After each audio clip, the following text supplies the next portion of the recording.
I'm going to be fair here and do a song called Mia Bella. So, how it goes, it is in Italian, so it's quite fair, because we've been speaking English for ages. So it goes, it's a nice sort of song, it goes, Ophelia, mia bella, amore. Should I sing that? So, Ophelia, mia bella, amore. 3 words. 3, 4, 2, 4. I'm not sure. I like it. So, try that again. 3, 2, 1. Ophelia, mia bella, amore. Come on, guys, get into it. It's a good song. So, try it one more time from that note. 3, 1, 1. Oh, come on, give it all. I want to hit the back of the rooms. So, 3, 2, 1. Ophelia, mia bella, amore. Now, we're going to kick it up a notch so it's higher, which is harder for me. So it's Ophelia, mia bella, amore. So kicking it up a bit, go up a bit. So, come on lads, you can do it, go up a bit. So 3, 2, 1. Ophelia, mia bella, amore. No, we're going to do it in our chest resonator, so it's a lot deeper, like Barry White. So, Ophelia, mia bella, amore. Unlike opera. So try that. 3, 2, 1.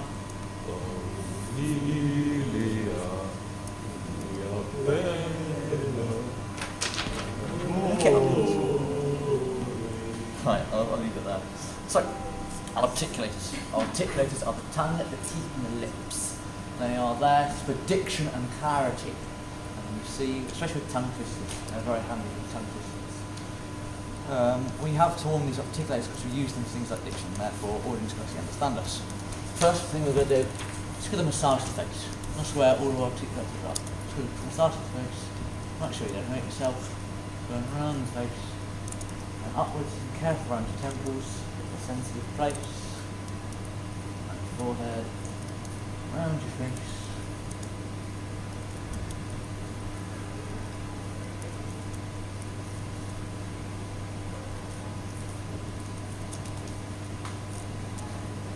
Right. So, we're going to do big face, small face. So this is big face.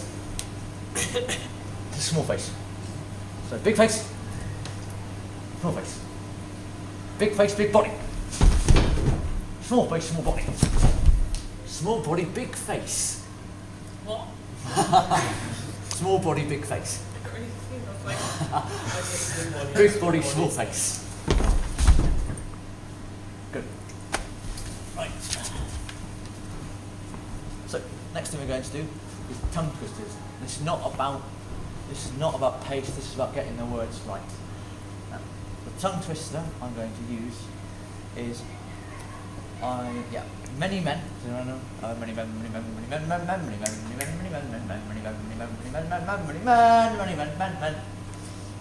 So I'm going to try that first, and I want you to really move your face around it. So I want to see men. So, try that. 3, 2, 1. Many men.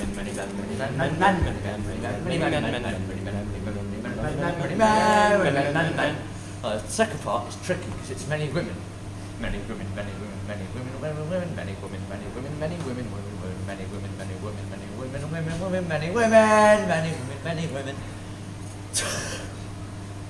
Anyway, try that. It's not about pace, just try getting your mouth around the words. So, 3, 2, 1. Many women, many women, many women, many women, many women, many women, many women, many women, many women, many women, many women. So, next tongue twister is Sally sells seashells on the seashore. So, try that. Sally sells seashells on the seashore. Now really open the face, get your mouth around those words. So 1, 2, 3. Sally sells seashells on the seashore. We are all performing in Oh What a Lovely World, and now we have to use a range of different accents. So we're going to try that with Sally sells seashells. So we're going to try a very upper class British person, as in the ballroom scene. Yes, yes. So Sally sells seashells on the seashore. Yes. So everyone try that. Now it's posh accents. So 3, 2, 1. Sally sells seashells on the seashore. Now we will try the German accent, which is loud, obnoxious, and is always shouting at you. I want to be abused. These are German officers. Ow! So try Sally sells and really with a German accent. So 3, 2, 1. Sally sells seashells on the seashore. Good! Now we'll try French, one of the languages I love. You know what I'm talking about, William? Anyway, so it'll be Sally sells, she sells on the seashore. 1, 2, 3. 1, 2, 3. Sally sells, she sells on the seashore.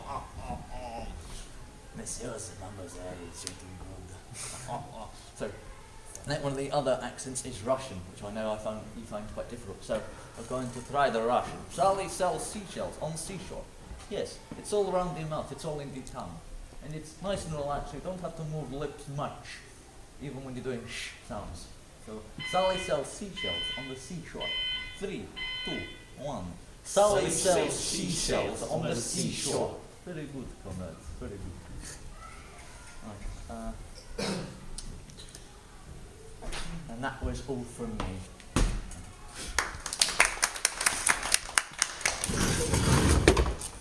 Don't start filming yet.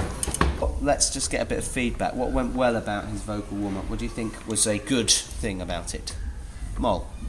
He was very confident with the body one. Like we went through every single part of the body and warmed it up really thoroughly, so that was good. So it's thorough, okay.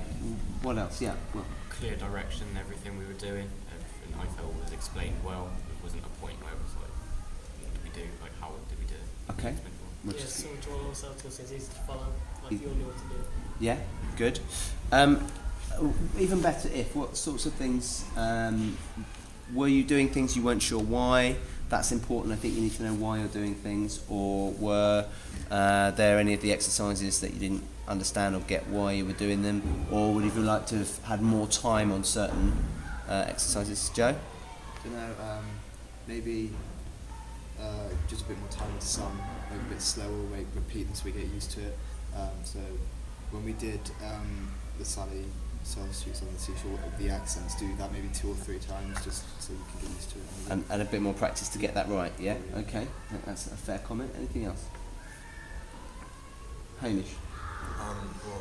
Like on the tongue twisters as well, we could have started off like really slow, gone for it, and then gradually increase the speed, so then each person gets used to it, and by the end of it, everyone's saying it like fluently, really So more time to feel confident with what you're saying, sort of to learn it was. That's a good idea. Lois, what do you think? No, I guess I was a little confused as to why we were like stretching feet for a vocal warm-up. Okay, I think that's a very, very good point. Is anyone else confused as to why you were stretching feet for a vocal warm-up? Natty wasn't, he just assumed that was okay.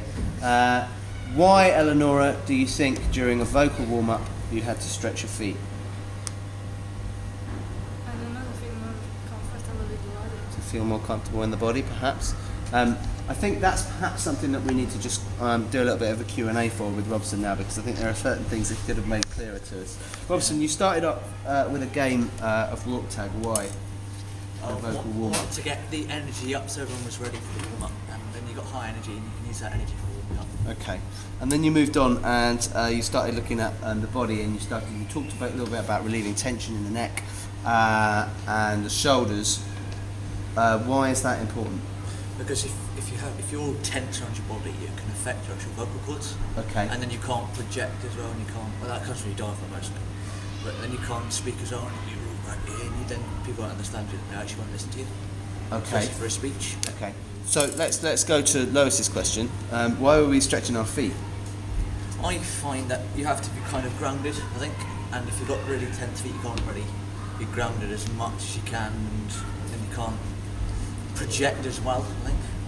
That's just me, I'm not sure if it's other people, but that's how I find it. Okay. Any other questions about the body warm-ups and stuff like that? Okay. What about with the breathing? You were doing some breathing with us, and you got the guys to breathe in for a certain amount of time. You talked about fricatives and stopping. Why is breathing? Did you guys get why breathing is important, or that breathing? What's that for? I think maybe we need to get a little bit more information on that. Forget that. Foolish of me. If you're doing a monologue, for example, you need to know when to stop breathing and when to start breathing again. Mm-hmm. You need to know when to stop and catch your breath. You don't want to rapid fire a sentence and have to do a nice deep breath and carry on. Okay, so that's about breath control. Why were you doing the breathing in for the counts of 4, the holding, and then breathing out with things like fricatives and breathing out for what's that about? We only use the top part of our lungs. By holding the breath and breathing in, we use the entire most of the lungs. Okay. So it kind of prepares the lungs for anything such as singing, for example. Okay. And then you moved on to resonators. Guys, what did Robson talk to you about? What are resonators? What are they for? What did you get from that? Yeah. The different voices of the way that create different tone. Different voices and they carry different tone. Yeah, that's definitely part of it. What else? What were you doing to warm up a resonator? What is a resonator? So I think we could have that explained, Robson. So what's a resonator? A resonator is a chamber in the body, particularly in the head, the nasal, the throat and your chest, where a vibration is caused to make a sound. It's like your chest, there's a vibration here to make this kind of sound. It's all from the chest. This vibration is causing this change in my voice. Okay, do we get that? You understand? Okay, and then so articulators. I think we went into that. I was happy that we went through that enough. Okay, all right. Thank you. Well, thank you, everybody.